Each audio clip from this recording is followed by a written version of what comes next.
Good afternoon বন্ধুরা, আজ একটি নতুন ভিডিও নিয়ে আপনাদের সামনে চলে এলাম।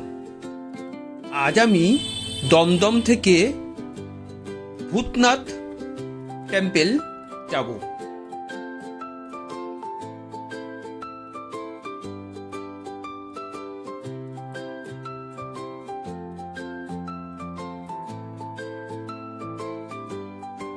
দমদম থেকে ভূতনাথ টেম্পল যাওয়ার জন্য চক্ররেলের বড়বাজার স্টেশন না হলে শোভাবাজার স্টেশনে নামতে হবে।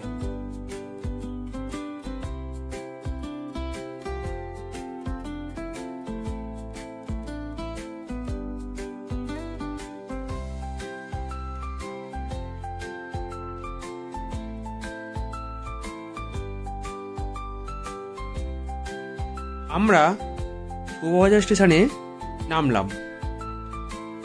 এখন আমরা ভূতনাথের দিকে যাত্রা শুরু করলাম।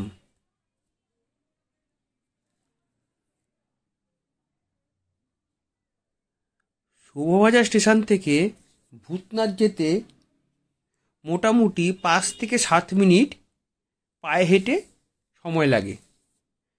গঙ্গার পাশ দিয়ে সুন্দরভাবে গঙ্গাকে দেখতে দেখতে ভূতনাথের টেম্পলের দিকে এগিয়ে চললাম।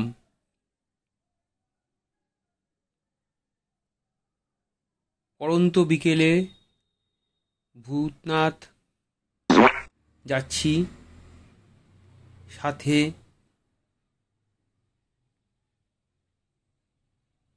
সুন্দর রোদমাখা দিন।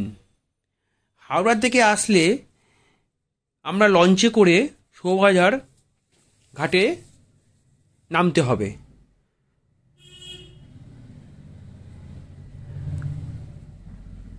হাওড়া স্টেশন থেকে শোভাবাজারের লঞ্চ 10 মিনিট অন্তর অন্তর। শোভাবাজার থেকে লঞ্চ ঘাট থেকে উঠে সে ভূতনাথের দিকেই আমরা হাঁটব। আমরা এসে পৌঁছালাম ভূতনাথ টেম্পলের দিকে।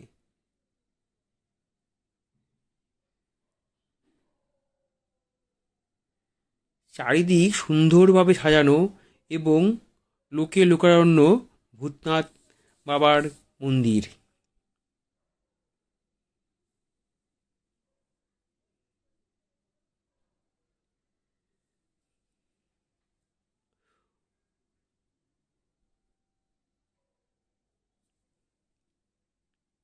মন্দিরের উল্টো দিকেই বিভিন্ন রকম ছোট ছোট দোকান করা আছে, যেখান থেকে আপনারা পুজোর জন্য প্রসাদ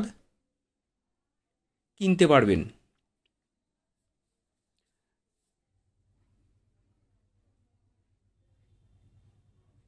আমরা এরকম একটা দোকান থেকে একটি ডালা কিনে নিই এবং ভূতনাথ মন্দিরেও আস্তে আস্তে প্রবেশ করলাম।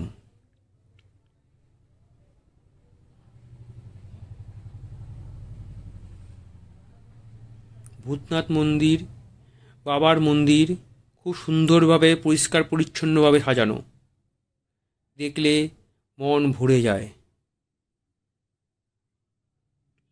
ওই দেখা যাচ্ছে বাবাকে।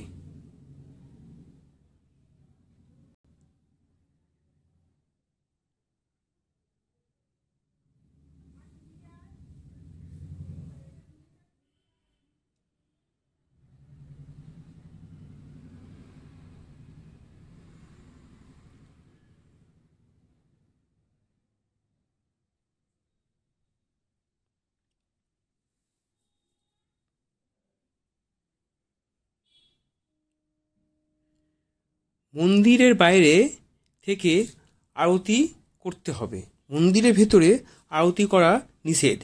তাই আমরা মন্দিরের বাইরেই আরতি করলাম।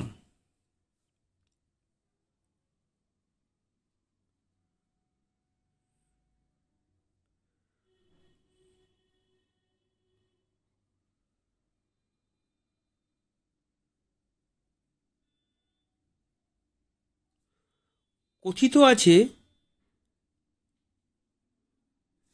ভূতনাথ বাবা এখানে খুবই জাগ্রত। উনি ভক্তদের সব রকম মনের ইচ্ছে পূরণ করে থাকেন।